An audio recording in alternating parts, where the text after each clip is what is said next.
What's up everyone, welcome back. Thank you for being on the channel once again, watching these videos about trading. And today I want to teach you some things about prop firms. More specifically, what are some of the pitfalls or ways people fail challenges? If you learn these things properly now, you have a much better chance of passing your next challenge compared to not knowing these things. It's all about being aware of these problems most traders face, and then you can overcome them to then next time pass a challenge and get funded and then kickstart a professional trading career over time. I gotta be honest, I've seen these things with traders do all the time. Like they keep failing in these parts, these three parts, and for some reason it's always the same thing. I tell them what to do, what to focus on. Some people keep failing again, but then if you kind of apply this, what I'll tell you today, and if you put this in proper action, you'll get much better results in your trading overall with prop firms. I don't want to waste your time, so let's dive right in.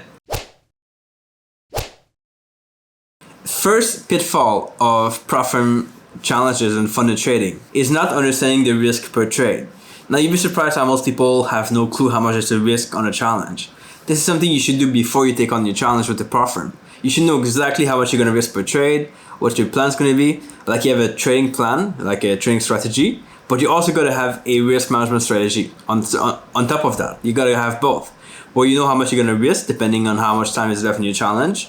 Now a quick rule of thumb here is that as you get closer to the end of your challenge, you should be increasing your risk a little bit if you're close to hitting your target. If you find yourself not able to achieve the target in the challenge, at least aim for like a free retake. You can try to adjust your risk management for this. What you don't want to do though is having a high risk per trade, let's say 1%, 2% during the whole challenge, or having a too small of a risk per trade, like 0.25, maybe 0.1%. That's going to be not allowing you to reach your target. At the same time though, you got to consider how many trades you take on a monthly basis. Let's say a given challenge is 1 month with the prop firm.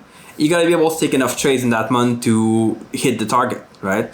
You got to have more chance to hit the target than chances to hit the drawdown during that month. And challenges are kind of like a bit of a luck there. It's not something that you can like for sure pass ever. That's something prop firms won't ever tell you. Like there's no guarantee you'll pass it. But you can put the odds in your favor, like in trading. Put the chances in your favor to pass a challenge. And you do this with the risk management, being not too high, not too low, just in the middle based on your stats. Of course, based on your win rates, based on how many trades you take per month, and of course, based on how many days are left in your challenge. If you want more tips on that, I can definitely do a whole video on risk management. It's a big topic that we could talk about for hours, how to adapt your risk per trade to your stats. Let me know in the comment section below. I might do a video about this in the future, really from A to Z, like the whole thing if you want. Just let me know in the comment section.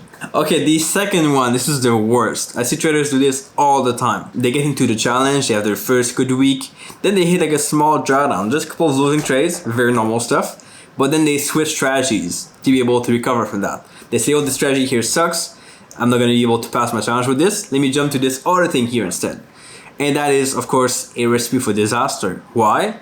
Well, because there's a learning curve to a strategy, right? If you have a strategy, you might have taken a year to master it, to really get good at it, to be able to know all the stats, to be able to know how all the subtleties, the things that are different from other trades, like what trades are good, what trades are bad. It takes time to master that. But what if you bring in a new strategy like from the start in your challenge, when you have 2 weeks left to your challenge, then you're not going to master it for sure. You're going to make mistakes with it, and you have this whole learning curve to do. You don't have the stats for it.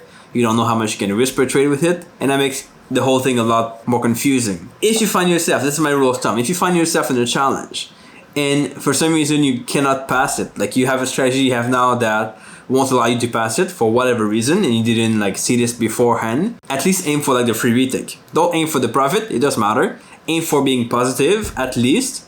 Stop trading there, and then you'll be able to ask the prop firms for a free retake. Most will do it, they will give you like an extra month to do your challenge, or they will give you a new challenge completely. You can start from scratch again and then just do it again from day one. So that can be a pretty good thing. If you've been struggling a little bit, you want to change strategies, but it's just not worth it to do that. You're probably going to fail and lose even more money doing it.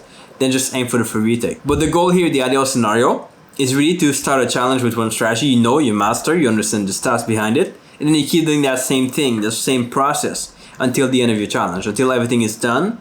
No matter if that's a win or loss, doesn't matter. But at least you follow your process, and that's what really matters in trading overall. And now the third pitfall of funded trading and prop firm challenges, it's more like a mindset thing. It's people thinking, oh, if I just pass this challenge, if I just get funded with ftmo, or if I just get funded with the Fivers, or if I just get funded with Top Step or whichever, or my Forex fund. I've done a video on that recently. comparing some prop firms. Check it out over here in the corner. If I just passed with this prop firm, then my life's gonna be set. I'll make $1 million a year, I'll be profitable forever, I'll have a lot of capital with that prop firm, and all my worries will disappear. Quick hint, it's not gonna do that. The prop firm is just a tool you can use to make your progression faster, but it's not the solution to all your success, all your desires, all your dreams, all your goals. That's not the case. Prop firms is a step in the whole process. If you put so much emphasis on the prop firm, first of all, it creates more stress. It's going to be harder to perform. You'll have more worries about the prop firm, about losing your account. Second of all, you put your eggs in one basket. And that means that if the prop firm closes, you are left with no capital, nothing to trade with. And that's bad, of course. You want to be able to diversify your prop firms. You want to be able to have capital in different places. The prop firm here, your own account, and maybe some investing on the side. That would be the best scenario here. So I gotta tell people this all the time. Like, prop firm is not the end result. It's not what you will do for your whole life. I hope not. There are better things to come. There are better objectives you can aim for. You could start a fund. You could trade your own capital, but bigger. You can do different things. You can offer services that can make a big difference to your income. There's many things you can do here. Prop firms will help you go from your job now to at least some kind of low income full-time, but they won't allow you to like make $1 million every year. They won't allow you to just be consistent all the time, because they have really small risk. They don't allow you to have a big drawdown.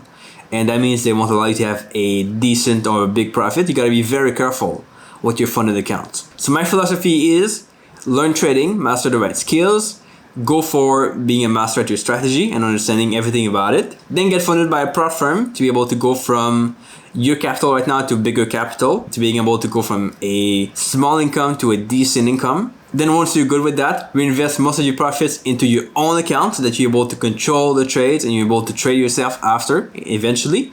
And then you can start to build your own account, scale up more and more with the returns in this prop firm. If you end up having $1 million with the prop firm, that's good, that's awesome.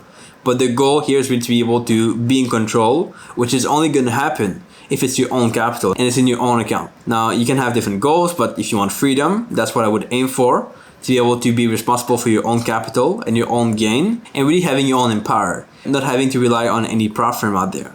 And that's the goal. If you resonate with this, let me know your thoughts below in the comment section. As always, I want to hear your comments, what you think of this. Subscribe if it's not done yet. I have an awesome program here for traders who want to be able to get funded by prop firms, try to scale their income to at least $4,000 a month and be able to quit their job eventually. Check that out, link below as well, to be able to see the details of that program.